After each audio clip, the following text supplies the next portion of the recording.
Dipersembahkan oleh Assalamualaikum warahmatullahi wabarakatuh pemirsa, jumpa di program Kabar Kampus Spesial. Program Kabar Kampus kali ini berbeda pemirsa, karena kita akan belajar mengenai salah satu mata kuliah dari program studi ilmu komunikasi FISIP Universitas Muhammadiyah Jakarta atau UMJ. Nah, kali ini mata kuliahnya adalah Teknik Produksi dan Acara.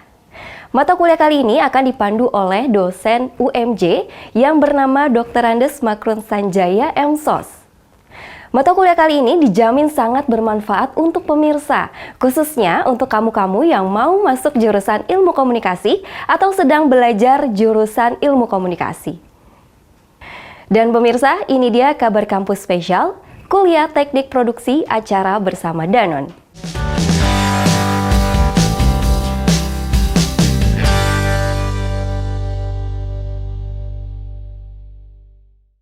Nah pemirsa, sekarang kita masuk ke materi ya. Materinya adalah manajemen dan sumber daya produksi. Selamat belajar. Dengan membaca basmalah, Bismillahirrahmanirrahim, kita mulai perkuliahan teknik produksi acara news and content dengan membahas tentang teknik broadcastingnya, ya, bagaimana teknik produksinya, yang kemudian ini akan nanti berupa kisi-kisi bagaimana kita menjalani proses produksi. Ya, nanti kemudian pertemuan kedua nanti kita bahas praproduksi, kemudian pertemuan ketiga produksi dan post produksi, kemudian pertemuan keempat sudah menyangkut pengarahan konten, dan pertemuan kelima sudah hasil liputan. Nah, nanti teman-teman yang liputan ke lapangan semuanya difasilitasi oleh Danon. Jadi kalian itu akan digerakkan ke satu tempat, tentu dengan protokol kesehatan, semua tim ke satu tempat untuk liputan. Nah, gitu ya. Kita sekarang bicara tentang apa yang disebut dengan pre-production atau praproduksi. Begitu ya. Kira-kira kalau bicara tentang ada kata-kata pra, itu berarti kalau dari sisi produksi kira-kira apa maksudnya? Ada yang bisa jawab? Silakan. Nandi barangkali? Saya Pak. Ya, siapa ini? Indra Yunan. Oke, Indra Yunan, silakan jawab. Tapi nggak apa-apa agak berisik ya Pak, soalnya lagi di luar. Oke, silakan. Untuk praproduksi itu sendiri yaitu perancangan awal atau pembuatan konsep awal untuk di produksi selanjutnya ataupun akan diselesaikan di pasca produksi. Jadi praproduksi itu rancangan awal sebelum melakukan produksi. Mungkin itu Pak. Baik, ya bagus sekali jawaban dari Indra Yunan. Kira-kira seberapa penting praproduksi ini dalam sebuah sistem produksi program acara televisi? Ada yang bisa jawab? Nambahin Indra? Siapa? Siapa namanya? Aditya, silakan Aditya Perdana, silakan.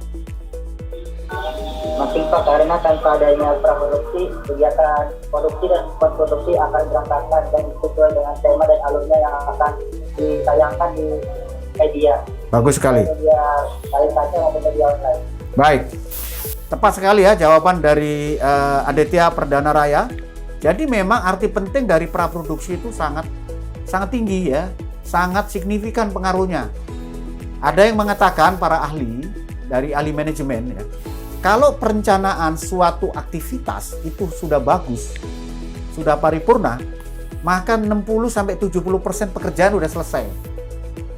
Jadi gitu. Tapi sebaliknya kalau tidak ada perencanaan, maka pekerjaan itu nol. Itu kira-kira ya. Nah, jadi para mahasiswa sekalian, kalian sebagai mahasiswa broadcasting harus betul-betul memahami ini arti penting dari praproduksi. Ya, karena apa? Karena itu tadi seperti yang dikatakan oleh si Aditya Perdana maupun oleh Indra Yunan tadi, ini bisa menyangkut menentukan seluruh aktivitas ketika melakukan produksi hingga pasca produksi atau post production. Jadi ini penting sekali. Maka dari itu nanti dalam proses ini, dalam 5 pertemuan ini teman-teman, para mahasiswa sekalian dalam mata kuliah teknik produksi acara news and commercial ini harus betul-betul cermat mau melaksanakan ini sebagai SOP ya, standar operating procedure ya, sebagai standar yang harus diikutin step by step, nggak boleh loncat-loncat ya, gitu kira-kira ya. Jadi mulai dari praproduksi yang terstruktur, berjenjang, kemudian nanti menjalani proses produksi dan post produksi sampai kepada penayangan akan kualitas akan baik. Jadi tolong diperhatikan betul ya, jadi aspek tentang praproduksi.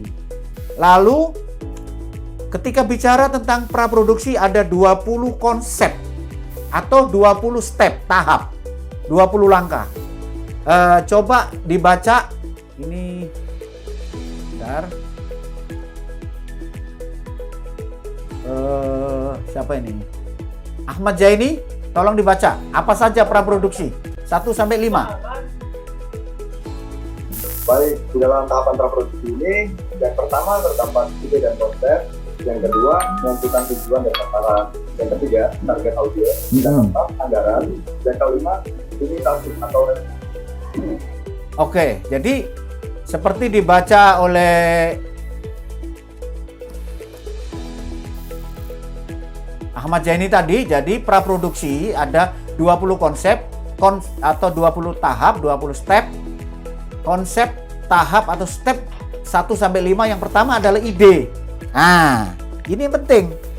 Jangan sampai kita ke lapangan atau melakukan produksi program acara televisi tanpa ide, tanpa konsep. Bahaya sekali ya. Jadi ke lapangan kepala kosong, nanti apa yang disuting? Itu akan memboroskan sumber daya ya, ada alat yang dibawa, SDM ya, anggaran, waktu ya, kesempatan yang terbuang. Makanya harus konsepnya ini harus kuat ya, ide-idenya harus jelas. Nah, nanti dalam konsep produksi konten yang disponsori oleh Danone ini, kalian teman-teman diberikan sebuah ide, tinggal ide dalam pengertian ide konten. Bagaimana mengolahnya itu yang menjadi tantangan buat kalian semua. Ya. Nah, nanti itu kita kompetisikan. 1 sampai 6 tim ini berkompetisi. Nah, nanti 1 sampai 3 ada pemenang yang dapat hadiah, tetapi yang 4, 5, 6 ini juga dapat insentif.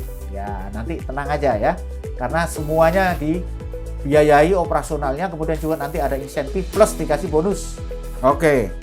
Jadi dari 20 step tahap ini tadi 1 sampai 5 sudah kita singgung, sekarang 6 sampai 10. Pertama, perencanaan. Ya. Perencanaan ini macam-macam ya, direncanakan dari sisi waktu. Kapan kita mau syuting?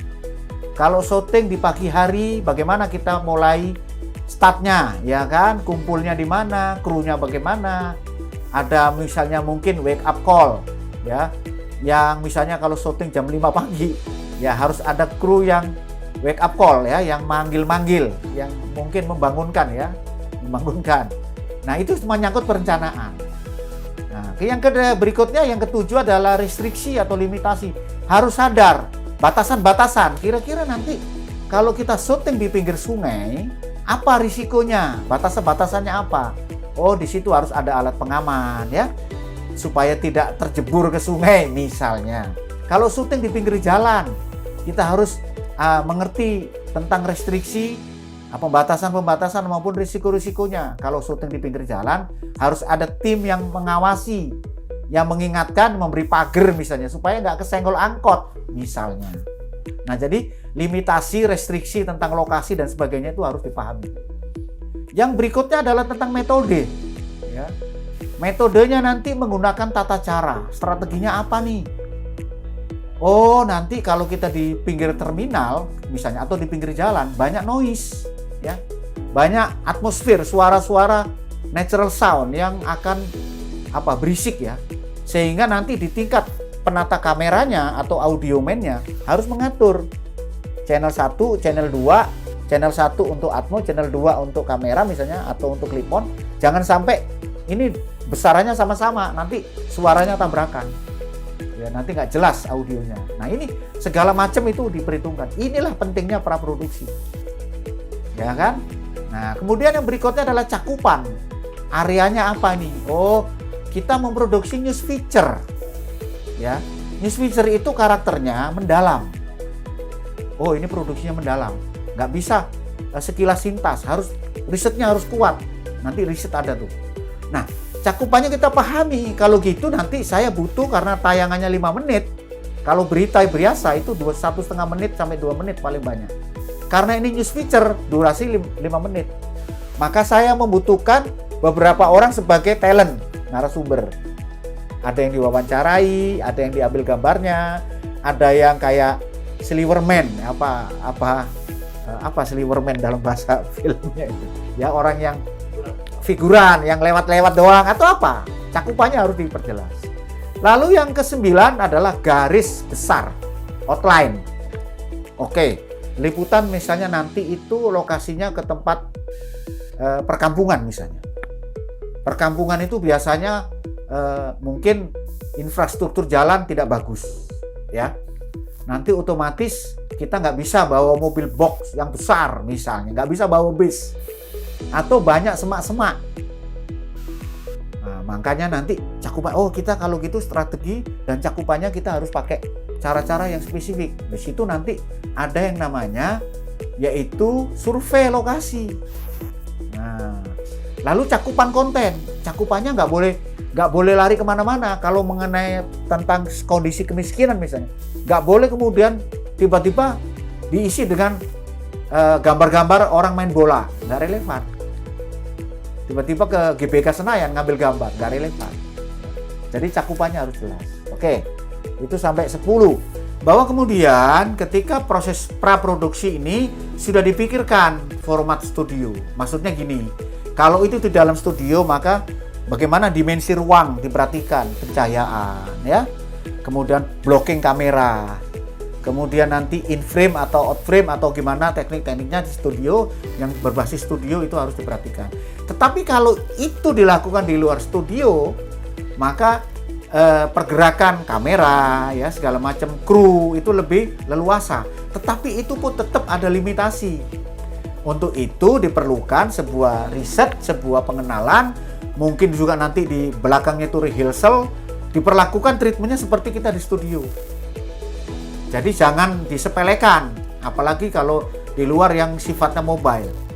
Nah, jadi format studio itu menjadi acuan ya, tata lampunya, blocking kamera, segala macam ya. Termasuk make up bagi talent. Oke, kalau di tengah terik matahari, pasti risikonya keringetan. Talentnya misalnya.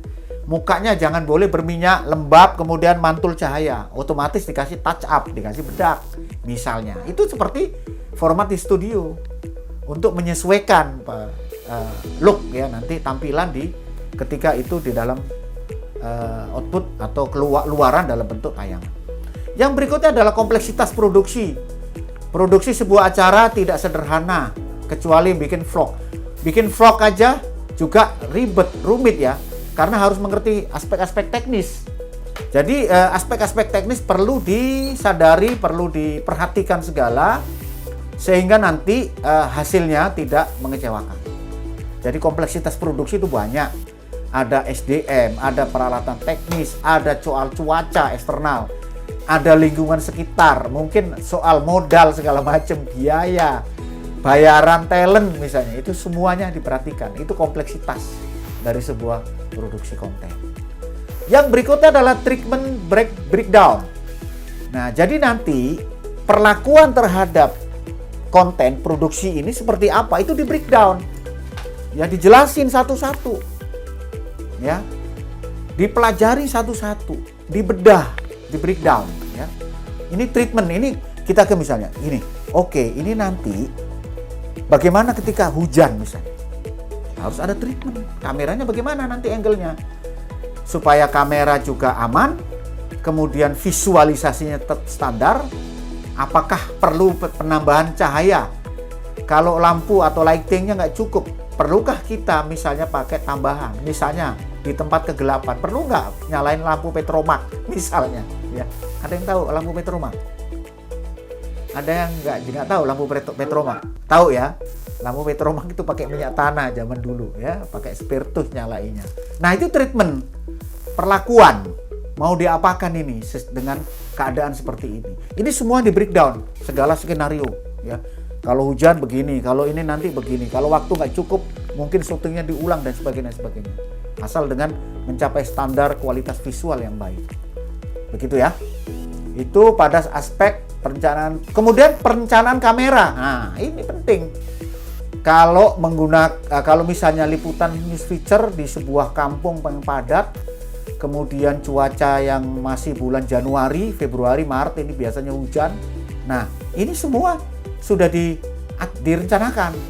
Apakah perlu 3 kamera, 4 kamera, ya, multicam atau single cam pakai kamera tunggal, atau cukup bisa pakai misalnya DSLR misalnya, atau cukup dengan mirrorless sederhana tapi nanti hasilnya risikonya kualitasnya kurang bagus, sebagainya dan sebagainya. Termasuk lightingnya diperhatikan, tata cahaya. Nah, jadi nanti perencanaan kamera itu juga harus menjadi sebuah praproduksi mekanisme ya, pre-production mechanism, dibedah semuanya. Yang kemudian nomor 15 ini yang tidak kalah penting, storyboard. Tahu ya storyboard ya? Ya, storyboard. Jadi semacam kalau di film itu semacam skenario, gitulah, scene demi scene nanti digambar bila perlu. Oke, nanti pertemuan keempat itu akan diarahkan, kontennya adalah ini, diliput. Nah, nanti sudah dibayangin, diriset dulu, kemudian nanti digambar dalam bentuk storyboard. Ini yang bisa melakukan adalah pengarah acara bersama dengan produsernya. Nah, jadi cerita yang dibangun itu apa, kemudian di dalam bentukkan storyboard. Misalnya scene pertama, misalnya kita wide shot, long shot, lokasi perkampungan atau pinggir sungai, supaya seluruhnya objek visual bisa tertangkap oleh kamera. Kedua apa, ketiga apa, keempat apa, dan seterusnya. Termasuk dengan rancangan. Nah, ini image-nya yang ada di ini, yang storyboard itu yang gambar seperti coret-coretan pakai pensil ya, yang di bawah gambar buku television production, itulah storyboard ya, itu storyboard. Sampai nanti mengambil gambar close up di kaki pun itu digambar ya, supaya nanti mengarahkan kepada penata kamera untuk mengambil gambar itu dalam rincian scene demi scene. Aspek produksi adalah sudah menggagas mengenai lokasi, kru dan sebagainya. Jadi kalian sudah mulai membicarakan kira-kira lokasinya di mana ya.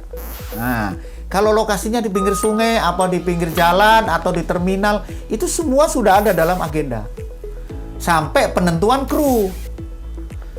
Nah, jadi penentuan kru ini juga sesuai dengan talentanya ya, bakat, kemampuan, skill, kompetensinya ya. Ada mungkin sebagai misalnya penata kamera person ya, harus punya kemampuan penataan kamera ya. Siapa nanti yang bagian talent, yang pengisinya sebagai bintangnya atau figurannya sekalipun, itu sudah ditentukan pada aspek produksi. Kemudian di situ nanti ada rapat produksi, di rencanaan itu dirapatkan teman-teman. Jadi kalian harus kumpul. Metodenya kalau lagi pandemi, insya Allah ya, pandemi sudah mulai menyurut, kita berdoa terus sehingga nanti pas produksi kita insya Allah dimudahkan dan segera menjadi endemi. Kalau endemi sudah kita lepas masker, sudah boleh, dengan cakupan yang sudah vaksin lengkap sudah sekian persen dari penduduk Indonesia. Nah, perencanaan atau rapat produksi ini mutlak diperlukan. Production meeting namanya. Kalau dalam sebuah institusi televisi ini rutin. Ini kalau teorinya dalam teori yang mediating the message, yang mempengaruhi konten media itu salah satunya adalah media rutin. Rapat, menyusun rundown, menyusun skenario, menyusun rancangan, menyusun talent, menyusun anggaran. Ini semua mempengaruhi kualitas daripada pesan media. Makanya tolong jangan dilewati. Kalian harus rapat sebelum melakukan proses produksi. Membahas anggaran, membahas tentang nanti kita kira-kira angle-nya apa, kameranya berapa, ya, itu semua dirapatkan. Anggarannya berapa? Nanti anggarannya ditanggung oleh Danone, insya Allah ya.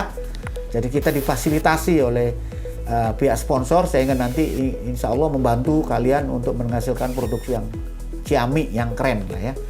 Nah, di dalam rapat produksi termasuk nanti pembagian tugas. Siapa yang ke survei lokasi nih?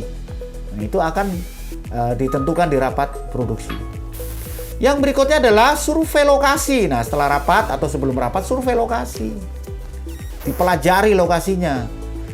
Oke, menghadap kamera, misalnya syuting jam 10 pagi. Otomatis kalau kamera menghadap ke arah timur, ini akan backlight. Karena matahari sedang ada di arah timur. Oke, di lokasi ini rawan misalnya. Di sini kalau nanti hujan, ada petir gimana? Kalau kita berteduh di bawah pohon. Ya, jadi seluruh aspek itu disurvei. Dan yang surveyornya itu yang melakukan survei mencatat bila perlu memfoto. Ya. Oh, sudut ini ada sungai, sudut itu ada pohon besar, sudut itu ada misalnya sarangnya babi hutan misalnya. Sampai yang sedetil itu seluruhnya digambarkan ya. Supaya kita nanti tidak salah mengantisipasi, karena itu nanti menentukan dari alur produksi itu sendiri. Yang berikutnya sebelum proses produksi, nomor 19 adalah setup. Menyusun alat, ya, menempatkan properti yang dibutuhkan di suatu tempat. Aspek-aspek itu setup namanya, menyusun. Nah, yang terakhir sebelum take gambar, sebelum kru action, itu ada namanya rehearsal ya. Latihan. Ngecek dulu, tes, audio dites. 1, 2, 3, coba si talentnya siapa misalnya? Talentnya si Nandi. Nandi, coba tes suara dulu. Oke, suaranya udah mantap. Kemudian lihat take gambar, apakah kameranya sudah ready, sudah tidak ada masalah, listriknya gimana, baterainya segala gimana, itu semua rehearsal. Terus kemudian mulai adegan-adegan yang dibutuhkan. Rehearsal, ya, latihan ini. Ya. Jadi pada rapat perencanaan itu produser yang mimpin, yang bagi tugas juga. Jadi produser ini kepala tim. Ya. Tapi ketika take gambar, take konten, mengeksekusi skenario itu program director. Tapi ketika kita syutingnya kita batalin ya karena begini ya, itu urusan produser. Kepala tim. Waktu misalnya mau bahas yang saya tunjuk menjadi talentnya itu siapa? Itu produser kewenangannya. Ya. Itu kira-kira. Sampai Pak produser, ini kamera kita nggak cukup nih. Kita butuh satu lagi. Nah, itu produser yang pusing. Nah, produser yang akan berupaya untuk mencari peralatan atas rekomendasi si penata kamera. Kalau untuk urusan kamera dan lain sebagainya dan sebagainya. Sekarang ke penekanan produksi. Nah, produksi ditekankan ini aspeknya apa? Seperti itu tadi. Kalau ini produksinya news feature, durasi panjang mensyaratkan adanya kedalaman konten. Konten harus mendalam. Beda dengan liputan misalnya demo. Ya sudah, liputan demo orang teriak-teriak, ambil gambar. Kalau demonya digebuk sama polisi, ambil gambarnya misalnya. Udah, tapi kalau news feature itu gambarnya harus lengkap. Ya sampai riset audiovisual library sekalipun. Ya lokasinya dipelajari betul. Nah, ini ditekankan karena itu adalah penekanan aspek news feature. Liputan yang mendalam, beda dengan hard news. Ya, ini news feature. Ya, berita ringan tetapi mendalam. Itu kira-kira. Jadi durasinya makanya 5 menit nanti. Nah, ini kalian tekankan. Satu, dari sisi durasi dan teknik produksinya. Yang kedua, penekanannya adalah dari aspek angle. Ini nanti ada 6 tim. 6 tim ini akan berada di lokasi yang sama. Bagaimana kalian akan berbeda-beda angle-nya? Oh, mungkin tim 1. Tim Alpha misalnya meliput tentang aspek penduduk miskin di sebuah perkampungan. Tim 2 mungkin penekanannya pada misalnya aspek geografis, ya, kerusakan jalan, MCK yang tidak ada, masyarakat kampung tersebut rata-rata mandinya di kali, buang air besar di kali, gosok gigi juga dikali misalnya. Nah, itu penekanan dari tim B. Tim C misalnya, penekanannya pada aspek apa? Pada ekonomi keluarga. Rata-rata cuma jadi buruh tani atau buruh serabutan, sehingga memang untuk mencukupi kebutuhan hidup kurang. Dan lain sebagainya dan sebagainya. Mungkin tim keempat, tim D, ngangkat tentang fasilitas pendidikan. Oh, nggak ada sekolah di sini. Jadi mereka nih belajarnya ya belajar semaunya sendiri. Guru-guru nggak ada yang mau bekerja. Ini misalnya contoh ya. Jadi ada penekanan-penekanan. Yang berikutnya adalah seleksi alat. Itu tadi, ini bahkan sejak perencanaan sudah dibaca. Alatnya saya mau menggunakan transportasinya misalnya menggunakan sepeda motor aja deh. Karena lokasinya sempit, jalannya gang-gang sempit.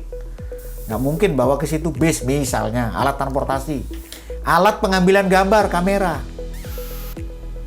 Kalau itu pun menggunakan kamera standar broadcast misalnya Sony berapa ini? Misalnya ya, itu kalau ini cuaca hujan nanti harus pakai raincoat, nah, jas hujannya kamera, sebagainya dan sebagainya. Ya, jadi diperhitungkan harus pakai tripod apa enggak dan sebagainya. Semua diseleksi alatnya. Lalu seleksi teknis, ya, audio, lampu, ya, tata cahaya, mungkin nanti kabel-kabel, ya, diperhatikan. Nanti jarak antara satu kamera dengan kamera lain atau dengan ini itu kira-kira jaraknya berjauhan sehingga diperlukan kabel tambahan. Untuk narik kabel listriknya gimana, ya, sampai ke audio, ya, kalau pakai mic, apakah pakai wireless atau pakai mic biasa, atau mungkin pakai boom mic, ya, yang pakai tongkat gitu ya, mic-nya pakai tongkat, kemudian sesuai dengan kebutuhan lapangan. Yang berikutnya adalah transformasi realitas di layar. Keadaan, lokasi syuting, cuaca, ya, cahaya segala macam minim. Bagaimana nanti ditransformasikan atau diubah di layar dengan efek-efek nantinya. Tentu perlu sebuah analisa dan pengamatan yang jeli. Kemudian yang ketujuh adalah teknik interpretatif produksi. Itu tadi, produksi diinterpretasikan. Oke, produksi saya itu kira-kira mengambil waktu 5 jam. Kalau 5 jam nanti keburu sore. Kalau sore nanti cahaya kurang. Lampu tidak mendukung, otomatis nggak boleh kita datang ke sana telat. Misalnya. Jadi pada aspek post production atau pasca produksi. Jadi setelah produksi selesai kita sudah mulai masuk ke dapur. Ini tahap yang sangat-sangat krusial, ya. Dalam sebuah alur produksi program televisi, ya, ini banyak melibatkan kompetensi teknis, ya. Harus paham peralatan, harus paham secara teknis audiovisual. Kali-kali audio atau visual yang diambil di proses produksi ada bermasalah. Bagaimana seorang editor audiovisual maupun technical director, misalnya pengarah teknik, yang akan membantu si editor itu untuk bisa melakukan namanya troubleshooting, ya, penyelesaian masalah, ya, mencari solusi, ya. Jadi troubleshooting, syutingnya mengalami trouble, maka dia harus selesaikan. Nah, jadi ini adalah proses yang begitu krusial.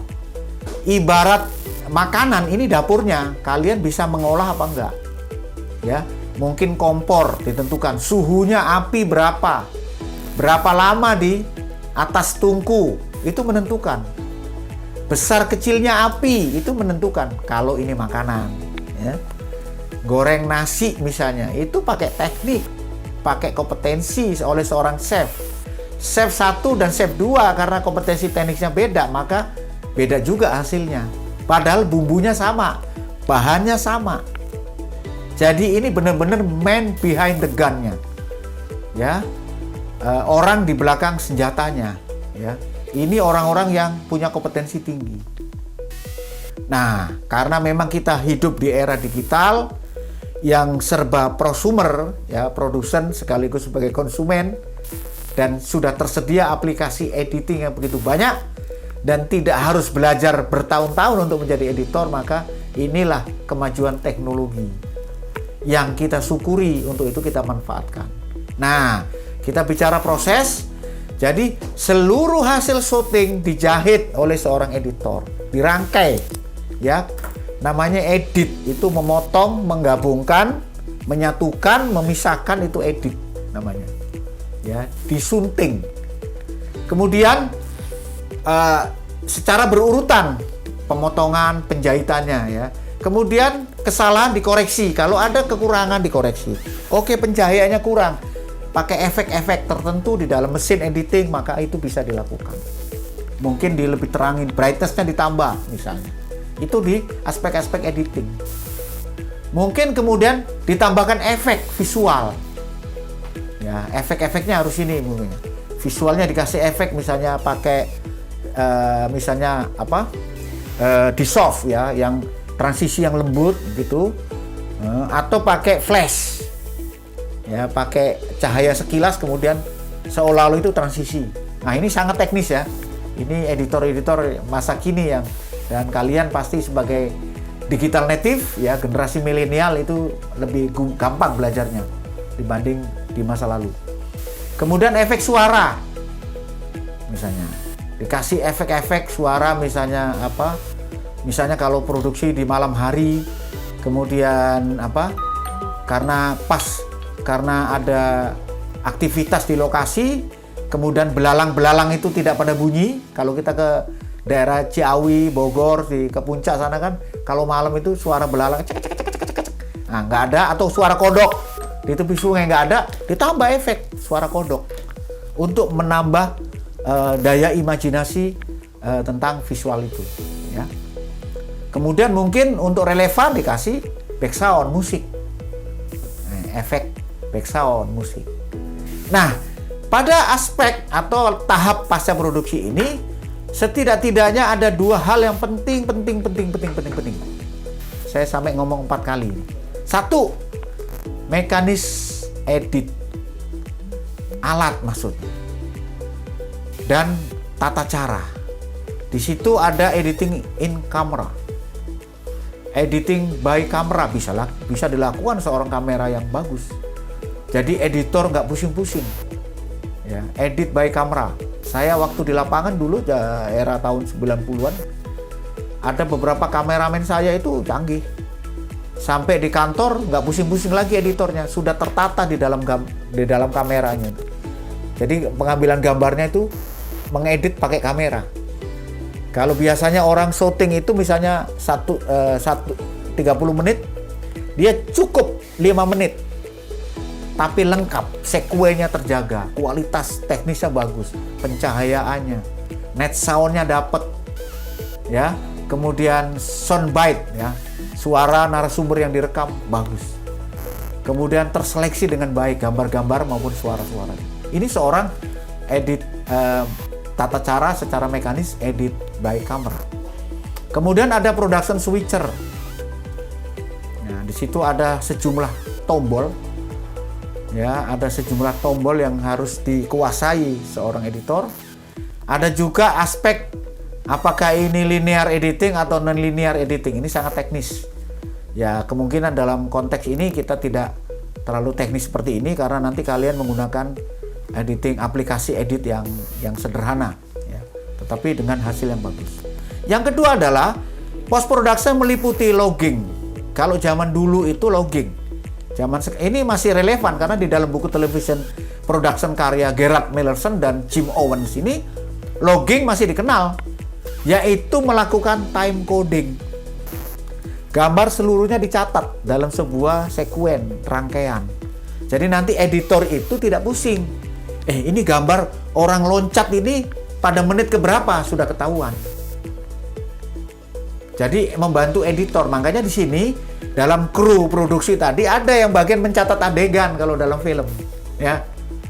Ada yang mencatat adegan seluruhnya pada menit sekian, ya kan? Pada adegan ke-10 misalnya. Di sini ada talent atau si bintangnya tadi loncat misalnya. Itu kebaca semua. Sehingga ketika masuk ke dapur editing, editor itu tinggal memilah-milih aja. Begitu kira-kira.